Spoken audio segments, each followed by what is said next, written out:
किसी भी जातक का विवाह कब होगा, विवाह के समय के निर्धारण के बारे में आज चर्चा करेंगे।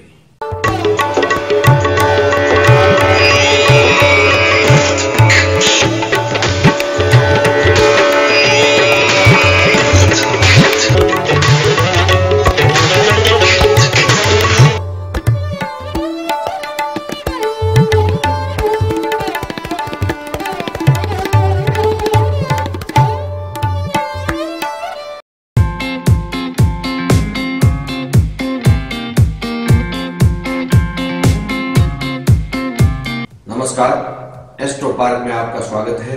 आपकी सेवा में उपस्थित हूं स्वामी आत्मविश्वास महेश चंद्र पुरोहित। मित्रों, आज हम चर्चा करने वाले हैं जातक के विवाह के समय के बारे में। आपने देखा होगा कुछ लोगों का विवाह है तो कम आयु में हो जाता है, कुछ का सामान्य आयु में होता है और कुछ का लेट होता है। मित्रों, शुक्र विवाह का कारक ग्रह माना गया है। पुरुष और स्त्री की कुंडली के अंदर यदि हम देखें तो पुरुष की कुंडली में शुक्र पत्नी कारक ग्रह होता है और स्त्री की कुंडली के अंदर बृहस्पति पति कारक ग्रह होता है, जबकि शुक्र विवाह का कारक ग्रह होता है दोनों के लिए। अब रही बात विवाह के समय के निर्धारण की। विवाह सामान्य आयु में हो जाता है यदि सप्तम भाव, सप्तमेश, लग्न, लग्नेश आदि पीड़ित न हो। सप्तम भाव पति कारक या पत्नी कारक होता है, तो यदि सप्तम भाव में पाप ग्रह हो या सप्तम भाव को पाप ग्रह देखते हो, लग्न में पाप ग्रह हो या लग्न को पाप ग्रह देखते हो, सप्तमेश और लग्नेश भी इसी प्रकार से प्रभावित हो तो विवाह में विलंब होता है। विवाह के लिए ये दो भाव जो मैंने बताया, असेंडेंट और सेवंथ हाउस, ये तो जिम्मेदार है ही है। सेकंड हाउस जो है वो कुटुंब का स्थान होता है। कुटुंब के अंदर जो आयोजन होता है वो सेकंड हाउस से हम देखते हैं। पंचम भाव जो होता है, फिफ्थ हाउस जो है, वो चेतना का, आंतरिक इच्छाओं का होता है, तो इसको भी हमें देखना पड़ता है। इसके अलावा एकादश भाव, 11th हाउस जो है, वो भी विवाह के लिए महत्वपूर्ण भूमिका निभाता है।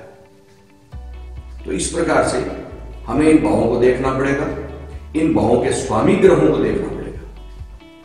और मित्रों, बृहस्पति एक ऐसा ग्रह है जो सामाजिकता का, फंक्शन का कारक ग्रह है।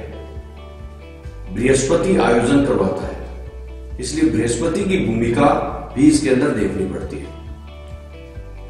शनि की भूमिका भी हमें देखनी पड़ती है, मंगल की भूमिका भी हमें देखनी पड़ती है, शुक्र की तो देखनी पड़ेगी पड़ेगी। इसलिए हम विचार करते हैं, पहले तो यह देखना पड़ेगा कि किसी जातक का, किसी नेटिव का विवाह होगा या नहीं होगा। तो यदि सप्तम भाव, सप्तमेश आदि पाप पीड़ित न हो, सही अवस्था में हो, तो विवाह तो होगा।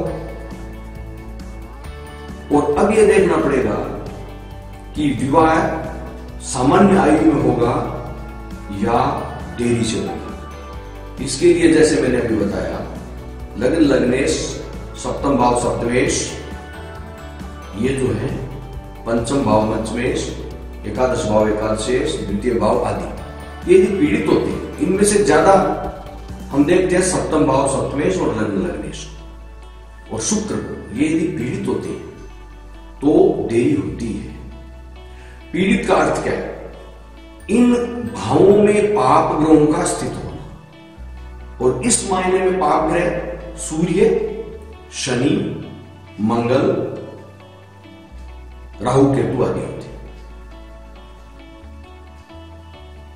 और इसके अलावा चंद्रमा को हम लेते हैं। चंद्रमा शुक्र का शत्रु ग्रह होता है, इसलिए जो विवाह कारक ग्रह है शुक्र, उसका शत्रु ग्रह चंद्रमा हुआ, इसलिए चंद्रमा भी बाधा उत्पन्न करता है, देरी करता है। तो इन दोनों भावों के अंदर यदि पाप ग्रह हों या पाप ग्रहों की दृष्टि हो, जो मैंने अभी बताया, तो विवाह में देरी संभावित होती है। इसके अलावा यदि इन दोनों भावों में वक्री ग्रह हो या वक्री ग्रहों की दृष्टि हो, तो भी विवाह में देरी की संभावना होती है। इसके अलावा ये दोनों भाव पाप मध्यत्व से पीड़ित हो, पापाक्रांत हो, अर्थात छठे ग्रह में और आठवें ग्रह में पाप ग्रह हो, तो ये संपुटित हो जाए, तो भी विवाह में देरी की संभावना होती है। सूर्य और चंद्रमा को इसमें देखें। सूर्य तो पृथकतावादी ग्रह वैसे ही है, चंद्रमा मैंने बताया अभी, ये विवाह में देरी करते हैं। तो इन सीधा सा फॉर्मूला है, इन भावों में पाप ग्रह या इन भावों को देखने वाले पाप ग्रह, सीधा फॉर्मूला है। इन भावों को प्रभावित करने वाले यदि ये ग्रह हो तो विवाह में देरी होगी। तो पहले तो ये निर्धारित कर ले कि किस प्रकार के ग्रह योग है, कितनी देरी हो सकती है। यदि अधिक पाप प्रभाव में हो तो अधिक देरी होगी, कम पाप प्रभाव में हो तो कम देरी, और पाप प्रभाव में नहीं हो तो सामान्य आयु में विवाह होगा। इसके अलावा यह निर्धारण करें कि एक और बात ध्यान देने की है,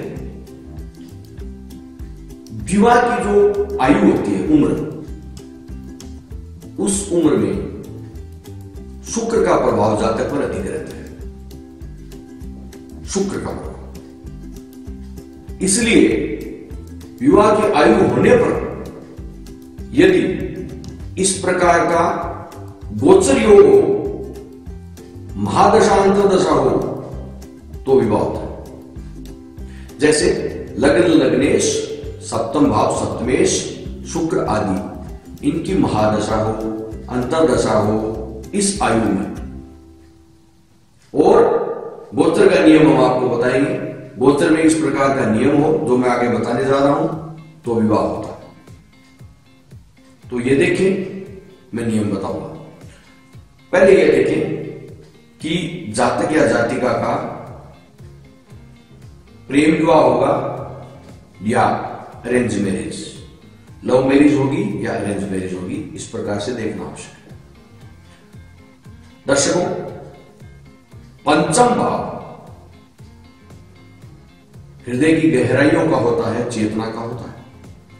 पंचम भाव का सप्तम भाव से यदि संबंध हो जाए किसी भी प्रकार से, युति हो, दृष्टि संबंध हो,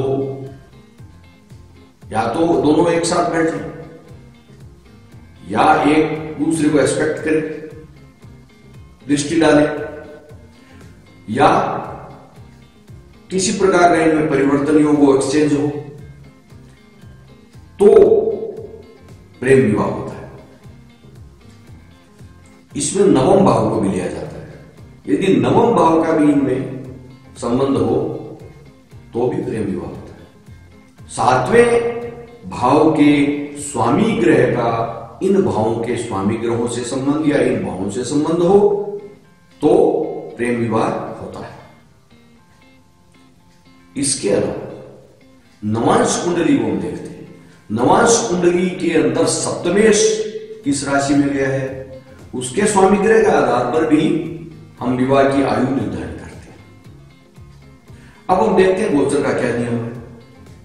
सबसे पहले ये देखें कि विवाह की आयु में, आयु आप पकड़ लेंगे कि किस प्रकार से सामान्य आयु में विवाह का योग है या देर से है, उस हिसाब से शनि, गोचर का शनि लग्न लग्नेश सप्तम सप्तमेश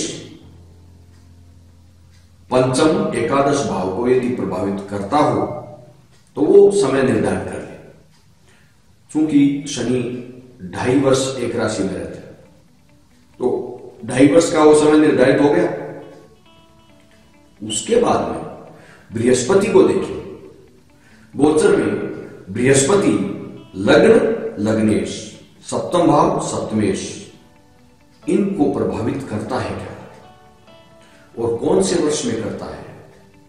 साथ में पंचम और एकादश भाव को भी देख लीजिए, तो आपको पता चलेगा कि उन 2.5 वर्ष के अंदर कौन सी राशि में बृहस्पति जब आता है। 2.5 वर्ष में 3 राशियों में बृहस्पति आ जाता है, 2 राशियों में तो पक्का आता है, तीसरी में प्रवेश कर जाता है। तो कौन सी राशि में बृहस्पति जब आता है तो विवाह होगा। आपने वर्ष पकड़ लिया। उसके बाद में आप ये देखें कि मंगल इन भावों को प्रभावित करता है या नहीं करता। जब मंगल प्रभावित करता है तो आपके पास महीना 2 महीना ये भी आ जाएगा। और उसके बाद में देखिए आप सूर्य को लग्नेश स्थित राशि में या सप्तमेश स्थित राशि में गोचर का सूर्य जब भ्रमण करता है तो विवाह होता है।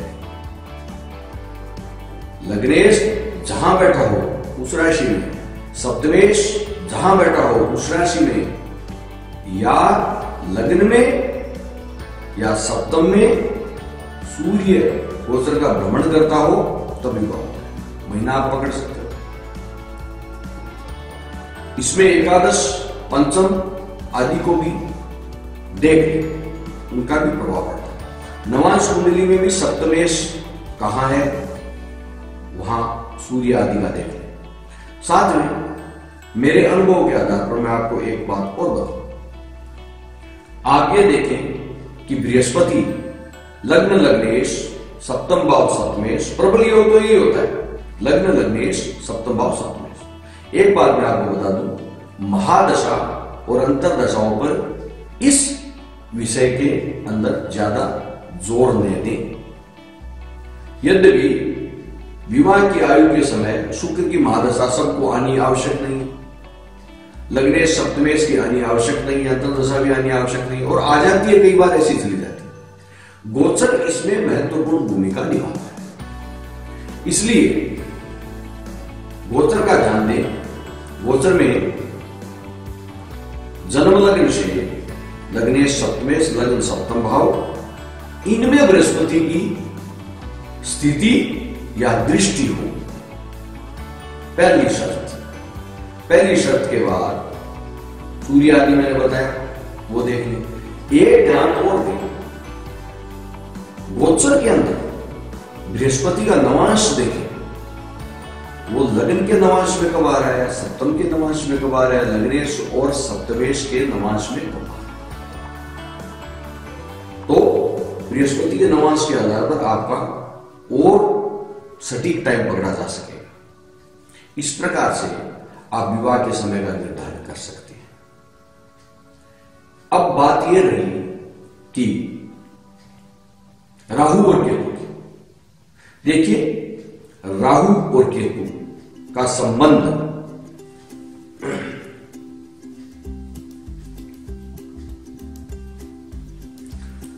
राहु और केतु का संबंध लग्न लग्नेश सप्तम सप्तमेश आदि से होता है। तो उनकी भूमिका इतनी है कि वो उनके अनुसार कार्य करेंगे।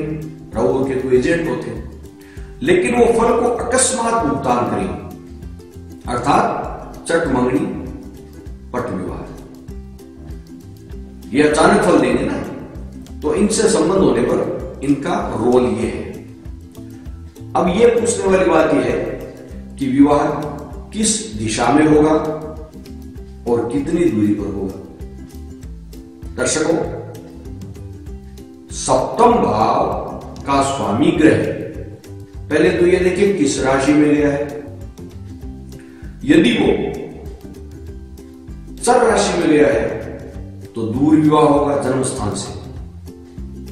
यदि वो द्विस्वभाव राशि में गया है तो कम दूरी पर विवाह होगा, और यदि वो स्थिर राशि में गया है तो आसपास में विवाह होगा, निकट ही विवाह होगा। इसके अलावा सप्तम भाव का स्वामी ग्रह जिस नवांश में गया हो उसके हिसाब से भी, उसके अनुसार भी चर, स्थिर और द्वि स्वभाव के अनुसार आप अनुमान लगा लें। ये तो होगी दूरी की बात, ये तो हुई दूरी की बात। अब रही दिशा की बात। सप्तमेश जिस राशि में स्थित हो, उस राशि का जो स्वामी ग्रह होता है, उस राशि का जो स्वामी ग्रह होता है, उसकी दिशा में विवाह, उसकी दिशा में ससुराल होता है। राशियों की दिशाएं होती, ग्रहों की दिशाएं होती। तो आप ये वो राशि भी देख लें और उसका स्वामी ग्रह भी देख लें। स्वामी ग्रह को प्रधानता दें, उसमें होता है। इसके अलावा नवांश में भी वो गया हुआ है तो वो कौन सी राशि है, उसमें कौन सी दिशा है, उसको भी देख लें। तो ये 2-3 योग इस प्रकार बनेंगे। तो इसमें से प्रबल योग कौन सा है, गोचर में क्या है, ये सारा देखते हुए सप्तमेश का अधिक प्रभाव कहां हो रहा है जन्म कुंडली में, उस आधार पर निर्णय करेंगे। अब एक बात और कि विवाह को निर्धारण करने वाले कई नियम हो गए। जेमिनी में भी एक नियम होता है, दारा कारक ग्रह जो होता है, दारा कारक अर्थात स्त्री कारक ग्रह जेमिनी के चर कारक होते हैं, उसमें वो जो ग्रह होता है उसकी राशि की जो दशा होती है, चर दशा, उसमें विवाह होता है। लेकिन मेरा अनुभव यह है कि दशाओं पर अधिक न जाए, गोचर को प्रधानता दें और देखना ये जो 4, 5, 6 योग बनेंगे।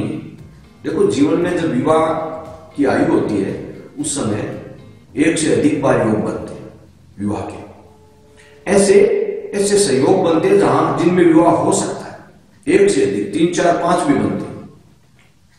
तो उनमें से कौन से योग में विवाह होगा, तो जो सबसे प्रबल योग हो उसमें विवाह होगा। मैंने तो आपको और भी कम योग बताए हैं ताकि निर्धारण करने में आसानी हो, बहुत से नहीं बताए, अन्यथा ज्योतिष ग्रंथों में तो 15, 20 योग है, उनमें से आप निर्धारण करें तो कठिनाई होगी। मैंने आपको लग्नेश, सप्तम भाव सप्तमेश का बृहस्पति का गोचर, शनि का गोचर, मंगल और सूर्य का गोचर, इस आधार पर बताया। तो आपको 2, 3, 4 योग मिलेंगे। तो ये देखिए, यदि विवाह से विवाह का योग हो तो जो प्रबल योग होता हो, देरी से जो योग आता हो प्रबल, उसमें हो। एक और ध्यान देने की बात है, सामाजिक व्यवस्था के अनुसार भी उसको अनुमान के अनुसार एवरेज उसी रेशियो में विलंब को देखें। सामाजिक व्यवस्थाओं में काफी समाज में, कई तरह के समाज में 20 साल में विवाह, 20-21 में विवाह करते हैं, 21 में, 22 में, 23 में। कुछ समाज में 30 साल तक भी विलंब नहीं मानते, 35 तक भी हो जाता है। तो एक सामाजिक व्यवस्था जो होती है उस हिसाब से ये देखें, जो बनने वाले योग हैं उनमें से यदि विलंब का योग है तो समाज की व्यवस्था क्या है, समाज की परंपरा क्या है, उसके हिसाब से कितना विलंब हमें लेना चाहिए और प्रबल योग कब बनता है, उस विलंब के आधार पर वो विलंब लें। यदि जिन समाज में शीघ्र ही विवाह करते हैं, जल्दी विवाह करते हैं, उनमें यदि थोड़ा सा विलंब का योग है, ज्यादा भी विलंब का योग है, तो थोड़े से विलंब से जो प्रबल योग आता है वहां विवाह हो जाएगा। तो ये तो इन नियमों को देख करके अपने विवेक से प्रबल योग कब बनता है उस समय विवाह होगा।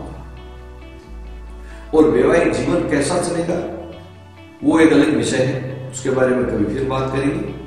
परंतु विवाह के समय निर्धारण की जो बात थी वो यहां हमने आज की, और मुझे आशा है आप जो है सटीक विवाह का समय निकाल सकेंगे।